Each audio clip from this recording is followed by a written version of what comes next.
Hey, what's going on, guys? It's me, Chimera. Now today I'm going to be doing something a little bit different. This has nothing to do with any video during. It's got nothing to do with the current game that I'm playing in this video, but this is going to be a live com. But either way, I got I got a little story for you. Now this happened around 5 years ago. So yeah, I was probably maybe 18 at the time. And this is actually when some drunk idiot in the crowd actually tried to fight me and my tag team partner back when I was wrestling. So, without further ado, I'll get into the story. So, yeah, it started out maybe around January of that year.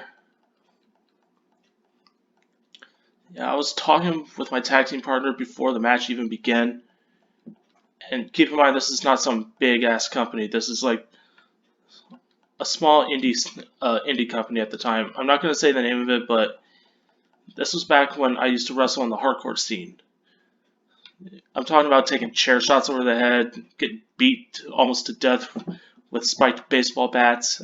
I'm just kidding. We didn't even use spiked baseball bats. We did use barbed wire baseball bats at one point. But of course, at the time, this was all pretty normal for all of us, at least until a commission was set up to regulate hardcore wrestling. But enough about that.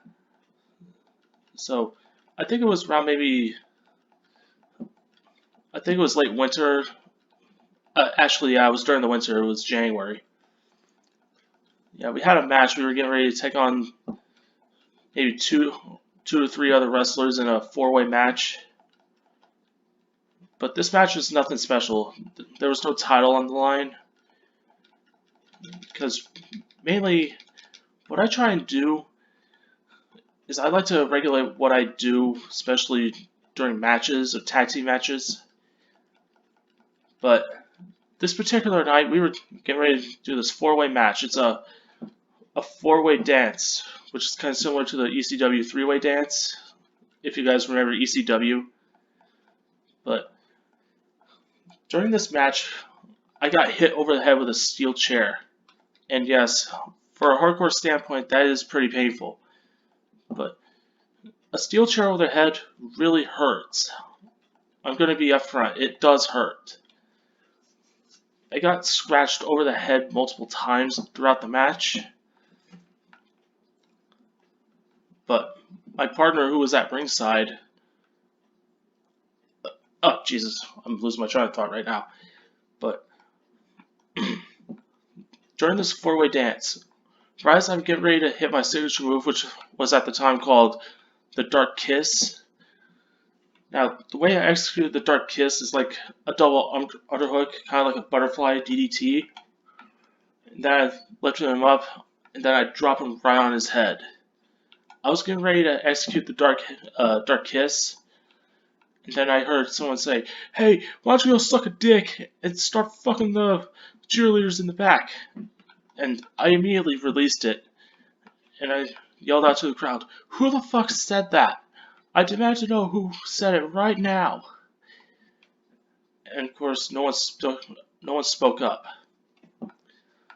But then I got ready to hit it again, and it happened again. Said the exact same thing. And of course, I heard it way louder, so I knew it had to be within the first 3 or 4 rows. And keep in mind, I was real close to the announcer table because the announcer table was very close to the ring. It was not near the entranceway, but it was pretty loud. And none of the commentators heard because they were wearing headsets. And I heard it again. I once yelled again, "Who said that? I'm not joking this time." And no one stood up. No one stood up and said anything.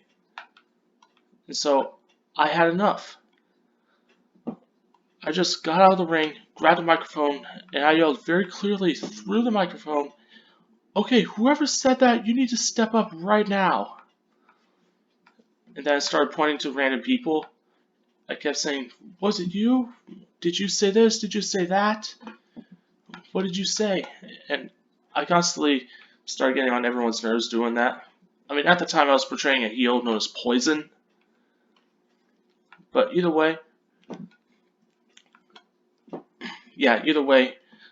no one stood up. And then as I got back in the ring, well, I tried to get back in the ring by this point, some guy grabs my foot and pulls me out of the ring. And then I felt someone start kicking me in the back. And also, it wasn't that hard. It didn't hurt me that much. Because I knew it had to be someone like really small. And it's obviously not a woman, because if it was a woman, it would have been way lighter. Because it will depend on how big the person is. But I knew this had to be like a very small dude. Because the shoe was way too big and it had more impact. But the second he starts stomping on my back, I stood up and I look up and I see this random ass guy wearing a band t-shirt. And he's like, haha, get this, pussy. And then I got up and I started putting a chokehold on him because he tried to swing on me. And then I threw him back into the crowd, into security, and they got him out. And of course, after that, I got back into the match. I didn't end up winning, which is unfortunate. I got eliminated as the second man to go out. But I ended up going backstage and the security was there. And I asked the security, well, did this guy, was he affiliated with another company, or is he just a random fan looking for attention? And the security guard was like, well, we don't know. We don't know why this guy is here, but he has done this before. And keep in mind, this venue used to double as a music venue. So I was like, oh my god. Another jackass willing to cause trouble just to get attention. So I later found out from management that this guy has been banned from all future events. So either way, Carva's a bitch. Keep that in mind.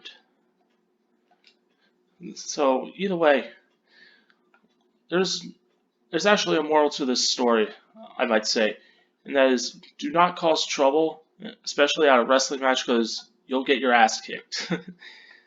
So anyway, I hope you enjoyed this, and if you liked it, please leave a thumbs up down below and subscribe if you're new, and I'll see you later. I'll see you back on the zombie fields in time. Bye bye.